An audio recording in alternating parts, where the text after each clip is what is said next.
Good day traders, this is Glenn from Practical Pips. Welcome to your first update of 2015. Thank you for taking the time to watch this video. So what we wanted to do is have a look at a couple of the pairs that we mentioned towards the end of last year, a couple that we were looking at, some trades that we were considering taking, and a couple of new trades that we think may line up to be some real winners. So the chart that I've got up here right now is the pound Swissy. For those of you who watched our last video, you know that we were very interested in a buy at these levels here. As you can see, we had this descending trend line, we had resistance, resistance, resistance.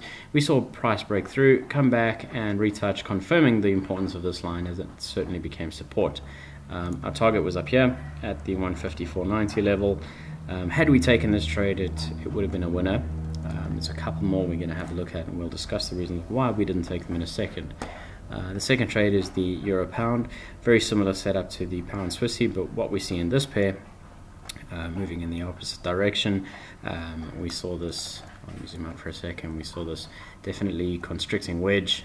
You can see lower highs, higher lows, and eventually we saw price drop below that, retested in a similar way. We've got a bit of a pin bar here, very nice setup. Our target was down here at 77.65. Again, not a trade that we took. Aussie dollar, a very similar setup here. We were waiting for a bit of a retrace up to the 82.20 level. We got that, another pin bar down. If you were in this trade, you would be currently around about 76 pips in profit.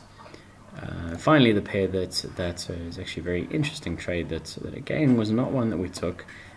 We saw this very interesting wedge formation occurring on the 4-hour chart on the USDCAD, and when we recorded our last video, if I scroll back a little bit here, we were at this point in price, and we were actually more interested in an upside breakout. The fundamentals support that with a decrease in CAD, so we saw this sort of downside move.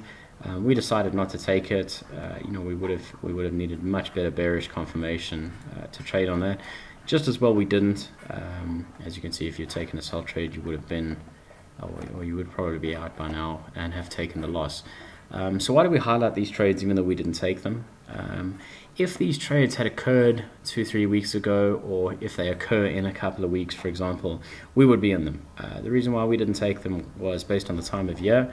As many traders know, when there is very little volume in the markets over the Christmas New Year period, we see a big decrease in, I guess, surety of setups. So where a trade is more likely to be profitable, when you're dealing with a period that is significantly less volume, you are risking the profits that you've already made. And December was a fantastic month for us.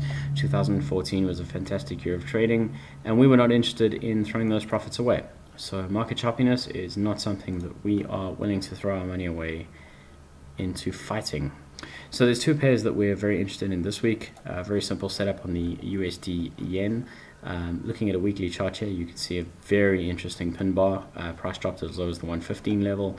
We've gone up, and now we're sort of resting on where this candle from 3 weeks ago ended. It's potentially a trade. We're definitely going to be watching it over the next couple of weeks. Another pair that our team is very interested in is the New Zealand CAD. This is also a weekly chart. So what you can see here is we've been in this downtrend, as you can follow from this trend line that we have drawn. And then what happened is 3 weeks ago, we saw this pin bar occur, which may suggest that we would expect further downside movement. At the same time, there's a bit of a channel tracking up. So what typically may happen is this downtrend may happen, and we kind of get this channel tracking up, and then eventually it breaks through and falls down. That's the sort of traditional approach. And you may have expected it to reach the bottom side of this channel by now, especially with this pin bar. We were watching it for a sell, not a sell that we took. And now, in fact, the reverse may well be true. Given that so many stops are going to be waiting at the top of this very long wick, we're going to be watching this trade for potential buy. Should this level get taken out here, we see upside all the way to 93 and potentially to 95.30. That's it for today.